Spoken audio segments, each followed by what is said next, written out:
Alors les gars, on pourrait dire ce qu'on veut par rapport à la Nations League. C'est pas une compétition qui nous fait rêver d'habitude. C'est pas une compétition majeure de manière générale. C'est pas une compétition qui hype énormément. Mais ce qui est sûr et certain les gars, c'est que le match de demain, il sera attendu dans tous les cas.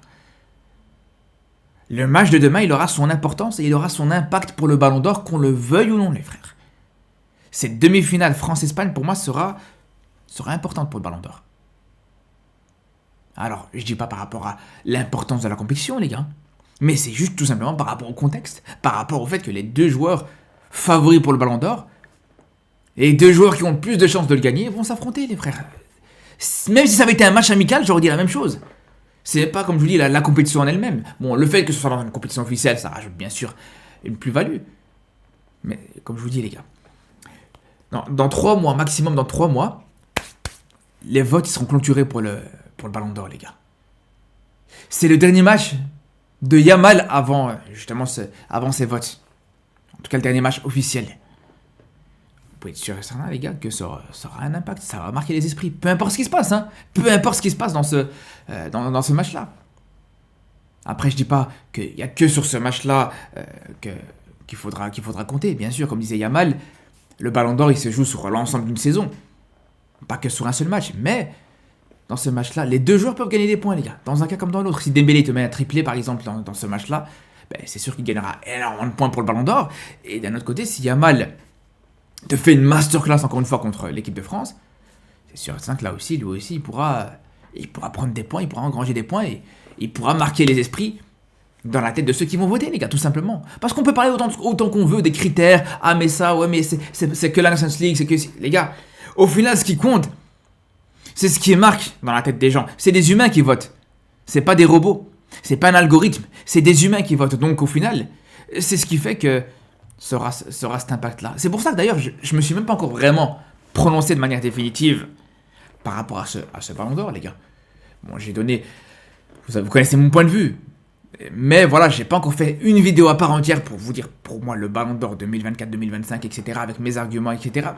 Parce que je vous dis, ça va arriver. Mais j'attendais justement cette confrontation-là qui, pour moi, aura son importance. Et justement, en dehors de la confrontation individuelle, parce que je pense bien sûr que c'est ce qui aura le plus d'importance, mais il y a aussi l'aspect collectif qu'il faut prendre en compte. Et là, pour le coup, ce qui est intéressant dans ce match-là, c'est que vraiment, c'est du 50-50.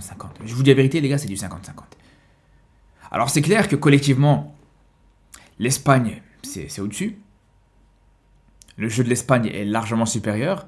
L'animation offensive est supérieure. C'est plus défensivement où voilà, ça bloque un petit peu. Mais par contre, sur le plan individuel, l'équipe de France est plus complet.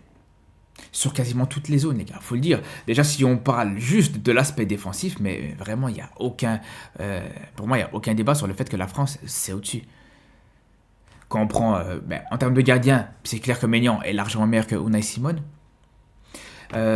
Pour ce qui est des latérales, même avec l'absence l'absence de Koundé, ça reste très solide.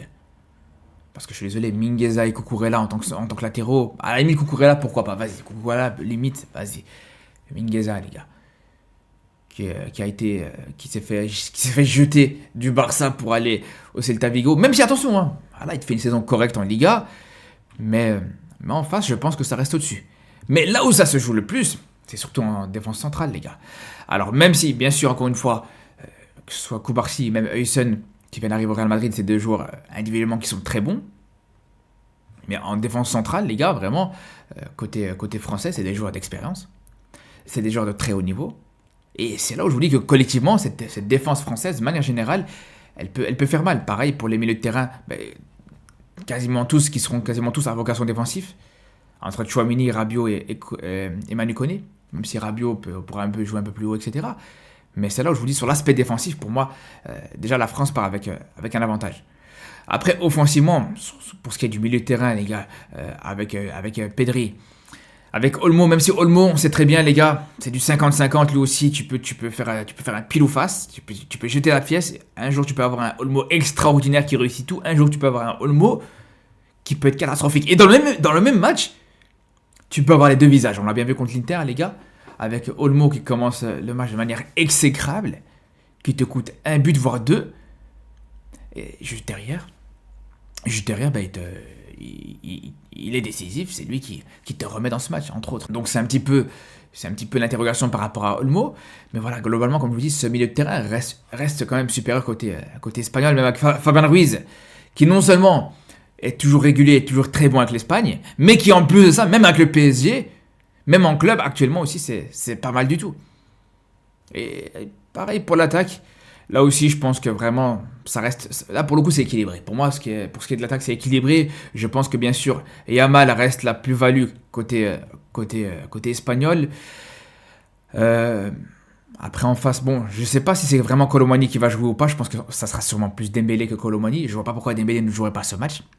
Si Fabien Ruiz peut jouer le match, je vois pas pourquoi Dembélé ne pourrait pas le faire. Alors là, les gars, attention, hein, c'est vrai que si Dembélé ne joue pas, d'un côté, je pense que ça serait pas forcément un avantage pour l'équipe de France, mais d'un autre côté, ça peut être un avantage pour Dembélé pour le Ballon d'Or. Ah, s'il joue pas, ben voilà, t'as pas la fameuse confrontation entre Yamal et Dembélé qui reste sur une victoire en Ligue des Champions, sur une finale de Ligue des Champions. C'est sûr que s'il joue pas ce match-là, il prend pas de risque. Il va pas gagner des points, mais il va pas en perdre non plus. C'est là où vraiment ça peut être un petit peu subtil, un petit peu, j'ai envie de dire presque vicieux du côté de la Fédération française de football, même si dans tous les cas je pense pas que c'est la politique actuellement qui est mise en place. On en a parlé hier, j'ai fait une vidéo là-dessus pour vous dire pour moi à quel point, même si pour moi c'est Yamal qui mérite ce ballon d'or, même si c'est Yamal pour moi qui doit le prendre, ça n'empêche pas les gars que c'est tout simplement scandaleux de voir le traitement de l'équipe de France, de la fédération des joueurs de l'équipe de France par rapport à Dembélé, les gars. C'est pas normal du tout, faut être honnête. Après, c'est marrant parce que je parlais d'Olmo, qui était très irrégulier, qui pouvait être très bon comme très mauvais d'un match à l'autre. Mais c'est aussi un peu le cas, on va dire, de cette équipe de France de manière générale. Pour moi, vraiment, je sais pas quel match la France va proposer justement demain. Tu peux avoir le visage de l'équipe de France, comme on a pu voir dans la rencontre contre la Croatie au match aller, où l'équipe de France a été très mauvaise. Où il n'y avait qu'une seule équipe sur le terrain, les Croates ont tout maîtrisé, ont gagné absolument tous les duels, etc. Tout au long du match. Et même le 2-0, c'était un score qui était vraiment avantageux pour cette équipe de France. Il faut rappeler que les Croates, ils ratent en plus de ça un penalty. Et pareil, ben voilà, à l'inverse, sur le match retour, les frères, t'as une équipe de France transcendée. Une équipe de France qui a un match référence depuis très longtemps, les gars, qui était très, très bonne collectivement. Offensivement, on a vu des belles choses, on a vu un coup franc, on a vu des choses hyper intéressantes. Donc c'est là aussi où on a ce point d'interrogation par rapport au niveau des Bleus. Après, voilà, je pense qu'on sait très bien le genre de match que vont aborder les Français demain, les gars. On sait très bien, les gars. Déjà, si ça parle de cette compo probable, c'est bon, je pense qu'il n'y a même pas besoin d'aller plus loin, les gars.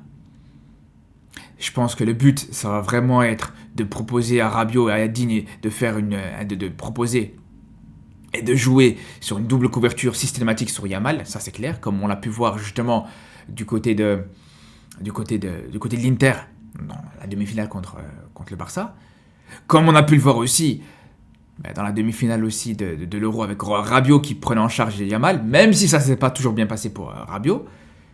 Et on pourrait même voir encore plus, même voir un troisième joueur avec... C'est même possible de voir l'équipe de France jouer dans une défense à 3.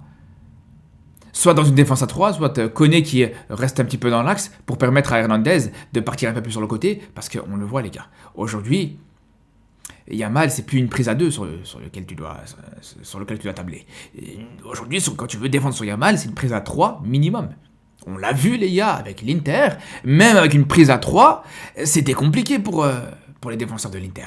Même avec Di Marco, Mkhitaryan qui revenait, et Bastoni qui se repositionnait un peu plus sur le côté, qui s'excentrait un petit peu plus, malgré ça, on a bien vu ce que Yamal arrivait à faire, et a réussi à faire. Et d'ailleurs, je pense que c'est Marcus Thuram, si je dis pas de bêtises, qui le disait, après ce match aller Barça-Inter, qui disait avec Yamal, c'est pas 3 joueurs qu'il faut sur lui, c'est 8 joueurs, c'est toute l'équipe qu'il faut sur lui. Et c'est la vérité, les gars.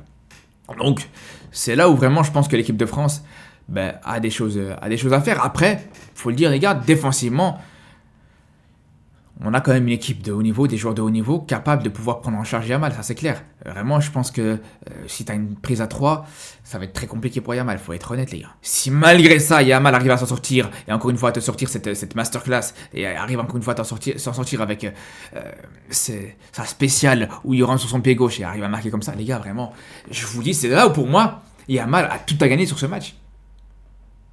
Clairement les gars, je vous le dis. Et lui-même il a parlé les gars. Lui-même, il a parlé en conférence de presse, c'était en interview plutôt, où il disait s'il faut que ça se décide sur ce match, ça se décidera sur ce match. Donc, c'est là où vraiment ce match, on peut dire ce qu'on veut, les frères. Et il aura un certain engouement, qu'on le veuille ou non, les frères. Il aura vraiment une hype, et ça, on est sûr et certain, on est catégorique là-dessus, les frères. Et s'il faut revenir sur un dernier point, les gars, sur lequel je suis pas encore revenu, les gars, mais là aussi, où la France a vraiment une force par rapport à l'Espagne, c'est par rapport au banc. Je pense que voilà, côté espagnol, un joueur remplaçant, t'as pas vraiment un joueur exceptionnel, impressionnant que tu peux faire rentrer en deuxième mi-temps. Par contre, côté français, t'as quand même Désiré Doué. Tu peux faire rentrer éventuellement Marcus Thuram, même si, bien sûr, Marcus Thuram, voilà, c'est pas vraiment... pour moi, j'ai jamais été fan, surtout en équipe de France d'ailleurs. Tu peux faire rentrer Cherki. Donc vraiment, en termes de qualité du côté des Bleus, je veux dire, sur la quantité, les Français sont au-dessus. C'est pour ça que voilà, je pense que voilà, si on part du principe que l'équipe de France peut proposer un match, comme on l'a pu voir contre la Croatie, et avec les individualités que tu as, avec un Désiré Doué qui progresse de mois en mois, de match en match, avec un Cherki qui est venu renforcer cette équipe de France, pour moi, vraiment, les Bleus partent avec ce petit avantage, même si ça reste, comme je vous dis, sur du 50-50. Et que, on sait très bien, les gars, là, l'Espagne a peut-être moins de joueurs de qualité que les Français, mais le peu de joueurs de qualité qu'on voit du côté de l'Espagne peuvent te faire des différences à tout moment, des différences individuelles, des exploits individuels à tout moment, les gars. C'est ça un petit peu toute la différence. Bref, en tout cas, les gars, on se retrouve... Est-ce que je serai en live? Je pense que je ferai un live pour suivre ce match, les gars. Ça sera intéressant. Et dans tous les cas, ce qui est sûr et certain, c'est qu'il y aura bien sûr le débrief de cette rencontre demain aux alentours de 23h, 23h30, minuit plus ou moins. Donc voilà, soyez à l'affût. Je vous dis à très vite et surtout d'ici là, les gars, prenez soin de vous.